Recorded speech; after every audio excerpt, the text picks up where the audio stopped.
এই বাড়ি তোর কোনো জায়গা নাই। তোমার পোলাই নাকি একটা বড় দাইন মারছে। দান মারছে মানে কিসের দান মারছে? সে নাকি একটা হাফ প্যান্ট পরা মাইয়া নিয়ে আসছে।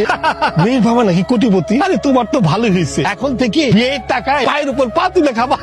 ভাই আপনার কথা শেষ হয়েছে? তোমার পোলা একটা হাফ প্যান্ট পরা মাইয়া নিয়ে আসছে আর তুমি মাইনে নিলা। আর আমার পোলা হলে তো চাবুক দিয়ে পিটাইয়া একদম শুয়ে ফেলাইতাম। এই পোলারে লইয়া তুমি গর্ব করতা, আর এই গর্বের পোলা এমন একটা কাজ করতে পারলো, গ্রামের বউ জিগো মান সম্মান একদম শেষ করে দিল। ছি, ছি, ছি, ছি, ছি। রাখির মা, রাখির মা, রাখির মা, কি হয়েছে? কি এরকম করতেছ কেন? তোমার পোলা কই? এখন এই মুহূর্তে তোমার পোলারে বউলে বাড়ি ফেবার করতে হবে। কেন? আবার কি হয়েছে? আপনি না কইছিলেন জরা থাকলে থাকুক, আপনি ওগুলোকে কোনো কথা কইবেন না। হ্যাঁ কইছিলাম, কিন্তু এখন চাইতেছি না তারা থাকুক। বাইরে থাকো। ভাবির এখন দেখলে আর তুমি যাইতে করবা না। এই কিছু কর, দেখলে যাইতে কমু না। আমি দেখি নাই, গ্রামবাসী দেখে নাই, তুই কোনো কথা কবি না। তোমার না কইলাম পোলারে ডেকে বাড়ি থাকো। যাও। আস্তে আস্তে এরকম ধমক দিলে তো হঠাৎ করে আপনি আঘাত পাবে।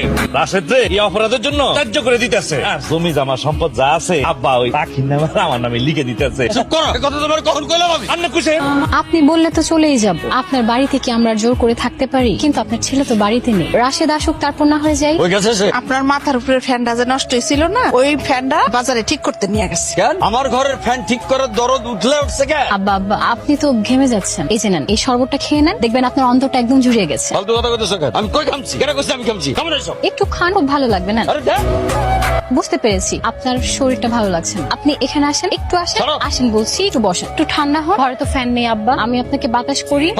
এত রাগ করতে হয় না, যেই গরম পড়েছে আপনি তো হিট স্ট্রোক করবেন। একটু ঠান্ডা হন আব্বা, একটু ঠান্ডা হন। তুমি তো দেখা যায় সব কাজই পারো। পারবো না কেন? শ্বশুর বাড়ি আসছি, কাজ তো একটু পারতেই হবে। তাছাড়া এটা তো আমাদেরই ঘর নাকি? আমারও না ইচ্ছা করে শ্বশুর বাড়িতে যাইতে, কিন্তু আমার জামাইটা তো আবার একরোখা। সেইখানে আমার এনে পড়ে আছে কিছু টাকার জন্য। কি বললো? কত টাকা? 3 লাখ টাকা। এত টাকা? বোন, আমার কাছে না এত টাকা নেই। যদি থাকতো আমি তোমাকে এক্ষুনি সাথে সাথে দিয়ে দিতাম। কি খবর তোমার? আব্বার সাথে কি হয়েছিল? জানো ভাই, আজকে না ভাবি আব্বার জন্য শরবত বানাইছিল, কিন্তু আব্বা সেটা খায় নাই, ফালাই দিছে। আর ভাবির সাথে অনেক দুর্ব্যবহার করছে। তোমার তো আমি না করছি, আসলে এটা সম্ভব না। আব্বার অনেক রাগ, অনেক জি। তুমি যত চেষ্টাই করো না কেন আব্বার মন গলাইতে পারো। তার চেয়ে বরং চলো আমরা কালকে সকালে চলে যাই।